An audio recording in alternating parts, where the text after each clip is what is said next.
Yan guys, si husband ang aga nag-sound strip. Ako naman, ito, as usual, sa aking mga pananim. Yan. Ito na yung daily, ano ko. Ay, may bulaklak ko. Diba? Nag-aabang. Nag-aabang na mamunga itong talong na to. Ayan ang kamatis ko. Ayan. Para ako nagpapalaki ng anak. Ayan. Inaantay ko to eh. Dami na nalaglag na bulaklak. Wala pang bunga eh. Diba? Mamunga din yan. Ayan guys. Diba?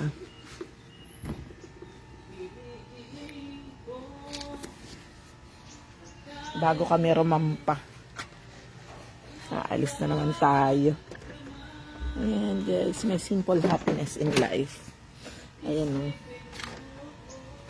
Kahit paminsan-minsan lang. Diba? Itong aking kamatis na sa dami nila. Ito lang malaki. Ayan guys. Abangan nyo ha, pag namunga na yan. May bulaklak na rin to. Shortcut ako magtanim guys. Binagbibili ko lang yung mga yan. Pero itong kamatis ang galing sa mga palad ko talaga yan eh. Ako nagpunla niyan eh. Ayan, meron pa akong sili. Ay, sili yan, kaya-kaya kong buhayin yan. Ayan. Itong kamatis dito ako nag-challenge eh. Feeling ko kasi ang lilinggit, tapos ang liliit nila, and then yung parang ang weak ng paano ko mabubuhay.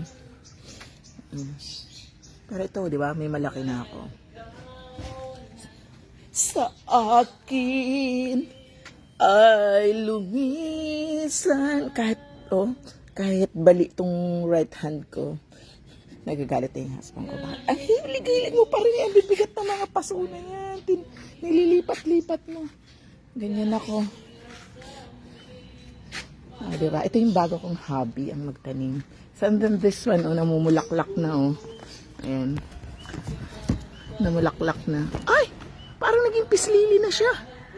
Ganyan pala to. Ganyan pala to. Ganyan ang bulaklak ng pislili.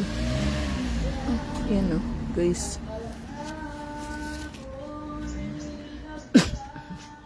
Balik! Ito, and then, ito, some portion ng sili ko. Pag hindi naman namin nagagamit, ayan, yung mga red na yan, tinatanim ko na din. Ewan lang. Diba? Daming tanim, daming gustong itanim, wala namang lupa. Kaya, diba? Kung sa Canada nga na malamig ang panahon, nakakapagtanim eh. Tayo pa kaya dito sa Pilipinas. Yan guys, yung aming bahay. Yung parking naging garden at naging kusina. Ayan. Ito yung aming asong alaga. Ayan. So ito hindi ko na maipasok kasi technically indoor plant ito. Dapat dito nang galing yung mga ko. Kwento ko sa inyo. Yung 3 kong kondo sa Cainta, and then yung bahay ko sa Taytay. Mahilig kasi ako sa tanim. So lahat ng bahay ko may tanim. Except yung apartment ko.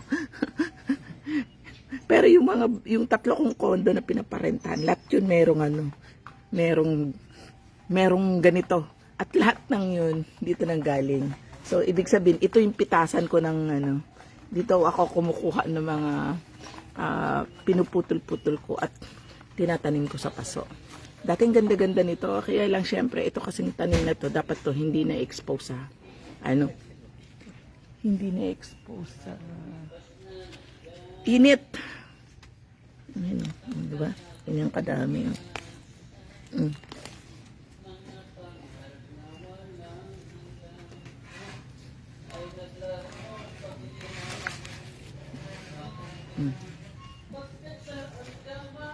Pwede na naman yun itanim.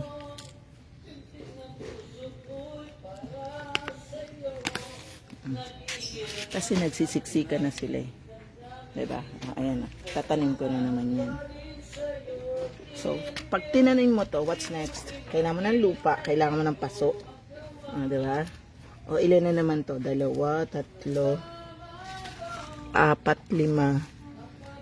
6, 7. 7.